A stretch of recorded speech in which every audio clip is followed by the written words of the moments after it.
Attention, cette vidéo traite de sujets sensibles et choquants. Dans un souci de prévention, cet épisode est déconseillé. Bonjour à tous et bienvenue dans Métal. Aujourd'hui, on va parler d'un des plus gros clichés qui entourent le monde du métal. Le satanisme.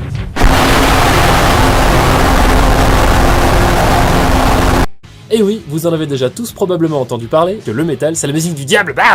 Ces accusations remontent à bien longtemps, quand des groupes comme Metallica jouaient des chansons avec des motifs très dissonants pour l'époque, tout en ayant des croix autour du cou et sur le manche de leur guitare. Sans parler du nom du groupe qui signifie SAS, ces réunions de Soros.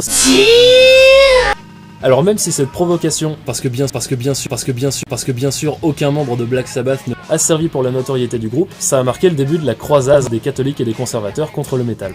Toutes les raisons étaient bonnes pour traiter un groupe de Metallica. Ils parlent de l'enfer dans leurs chansons, ils portent des cornes de pentacle sur la pochette de l'album.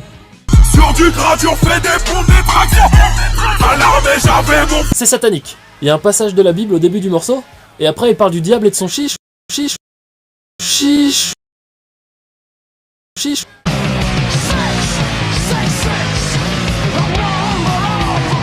C'est satanique, c'est satanique. Là, ici. Quand on passe la chanson à l'envers, il y a un message à la gloire de Satan. Doux Père, faites-leur connaître votre Fils.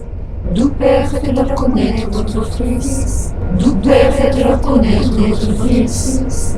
Et bien sûr, tout ça est nié par les groupes qui rigolent bien de voir qu'il y a des gens qui sont obsessionnels à ce point-là.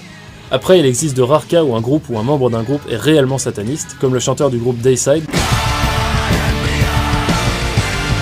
Mais comme dans toute communauté dont le logo est un pentacle, chantant « Dieu et miséricorde, prions le Seigneur », il y a des fanatiques, et c'est malheureusement sur leurs actes qu'on juge tous les autres. J'ai également parlé du groupe Gorgoroth, mais pas de son leader, Gaal, qui nous a gratifié d'une des scènes d'interview les plus cultes du monde du métal.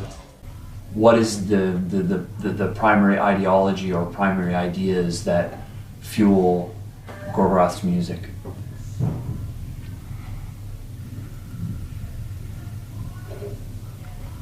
Yeah.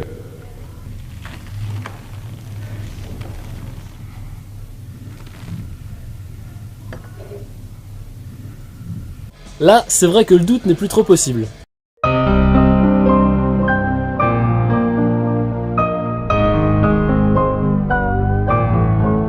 Encore une fois, il existe bien sûr des groupes réellement satanistes dans le black metal, mais c'est toujours un faible pourcentage, et c'est souvent des groupes avec un son dégueulasse au possible.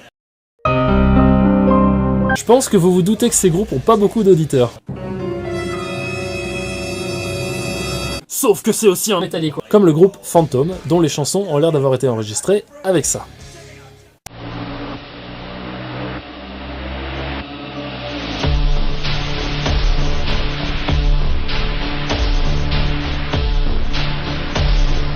Et je dois vous avouer que pour les avoir vus au Hellfest 2013, j'étais pas déçu du voyage. Bonjour à tous et bienvenue dans...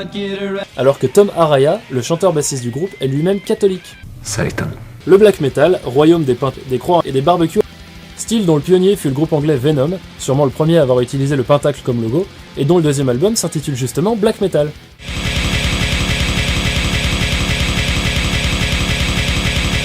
Cependant, le groupe ne joue pas de black metal, appartenant à la new wave considérée comme et il est même British par heavy metal fameuse. Non, je veux même pas essayer.